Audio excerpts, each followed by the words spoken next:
lane 1, Anthony Mondello, 17 from Plano, Texas. Mike Russell alongside in lane 2, also 17, also from Plano, Texas.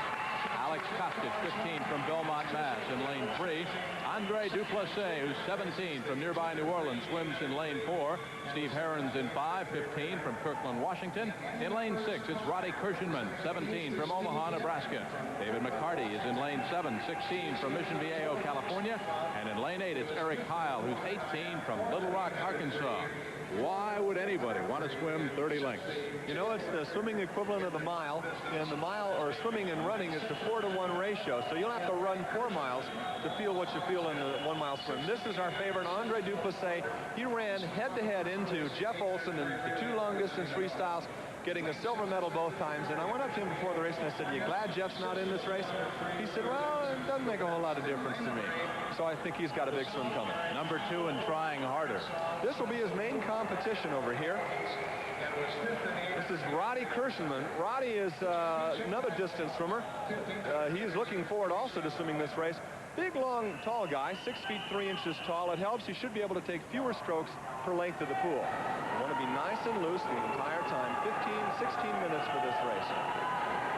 Starts hurting somewhere about 2 minutes into it. For me, it would start hurting about the first 50 meters. 15 meters.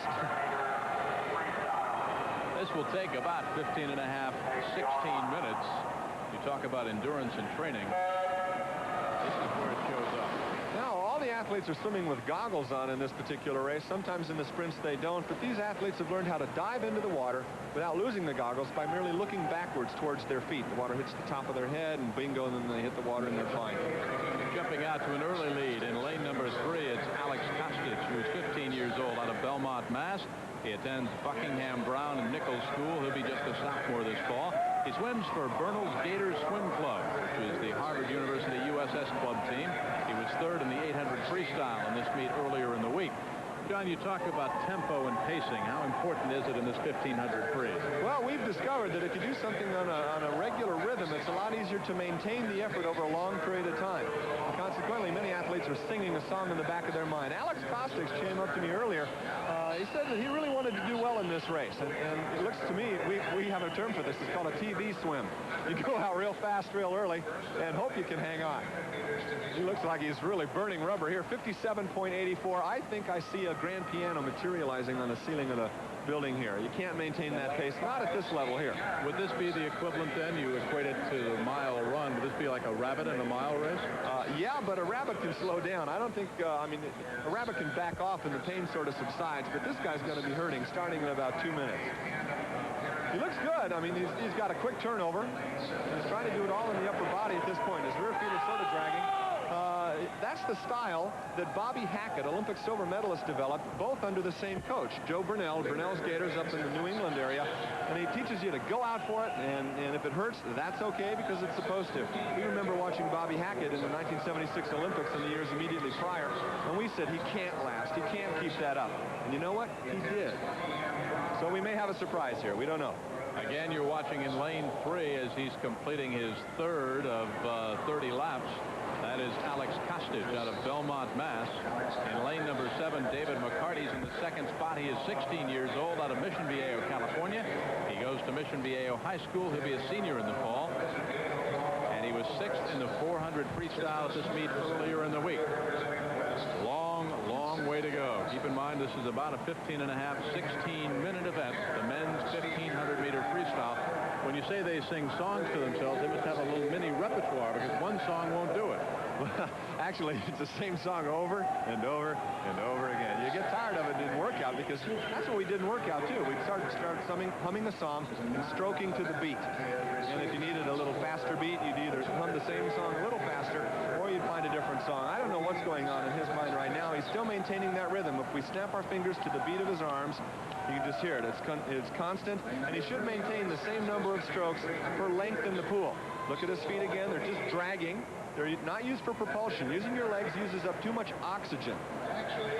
In lane number 3, our leader is Alex Kostich out of Belmont, Mass. The 2nd spot belongs to David McCarty. They've completed 6 of 30 laps. We'll be back for the finish, but right now let's go back to volleyball. Here's Leandra Ryland.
back to Jim Kelly and John Neighbor.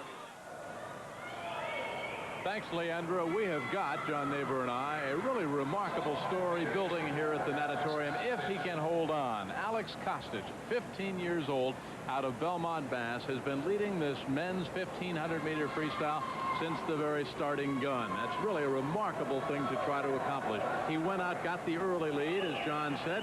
It's kind of a TV lead. Get the early call, and you're not expected to hold on. The rabbit in the race, if you will. But hold on, indeed, he has done, and there's no one more surprised than former Olympic, current Olympic champion John Neighbor. You know, it's delightful. I'm watching smiles appear on the faces of all the coaches when the young underdog, when you see someone go out as fast as Alex did, you say, oh, he's going to hurt so bad. Either that or he penetrates the pain barrier, and this guy's feeling nothing.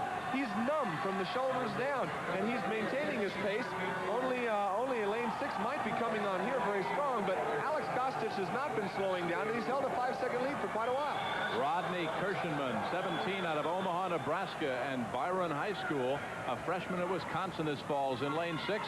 He has closed the gap from what once was a 6-length lead down to 4. We'll check the splits. For Kostich, 13:41. Kirschenman, 13:45. So that 6-second spread has been sliced to 4. That's right. A 4-second lead to the man's gaining 2 seconds per 100, and there are 200s remaining in this race. So it should be down to the wire unless one of them changes their pace.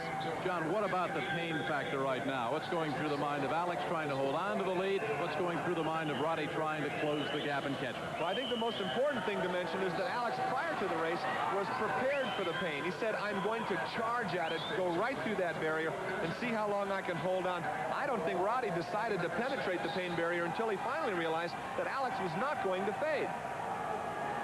Again, Alex Kostich in lane 3. You're looking at him head on right there. His closest competitor, his only competitor in lane 6, Roddy Kirschenman out of Omaha, Nebraska. It's a 2-man race, 30 lengths of this 50-meter pool. And since they've gone up and back, 2 laps remain. I think Alex has increased his lead to about 4.5 lengths. Yeah, it looks like Alex is very strong. I don't think he's even bothering to listen to his body tell him what pain he's in. This man is penetrating the pain barrier continually and doing it all on mind strength. Physically, he's put in a lot of distance, but he's never been in this position before. The guy has decided he wants this race badly enough that the pain doesn't matter. This is really a remarkable feat to go wire to wire in the men's 1,500-meter freestyle. Alex Kostich, 15 years old, out of Belmont, Massachusetts, from Buckingham Brown and Nichols School, just a sophomore in the fall. He swims for the Gators Swim Club, which is the Harvard University USS club team. Third in the 800 freestyle in this meet, about to win the men's 1,500-meter freestyle. 40 meters to the finish. He's led wire to wire. And he's done it all without much of a kick. It's all upper body. It's all upper body strength. And he, even here in the last 25 meters, he's not resorting to a strong kick. The second spot will go to Rodney Kirschenman, but it's all Alex Kostich out of Belmont, Mass. He gets the gold in the men's 1,500-meter freestyle.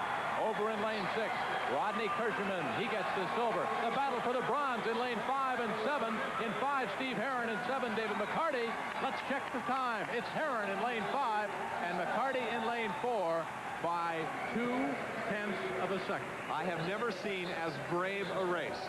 Not in 5 or 6 years have I seen such courage to go out in a 57 and to hold on through that pain. That must have been absolutely amazing, and his reaction when he finished tells the story. He was a surprise to be there.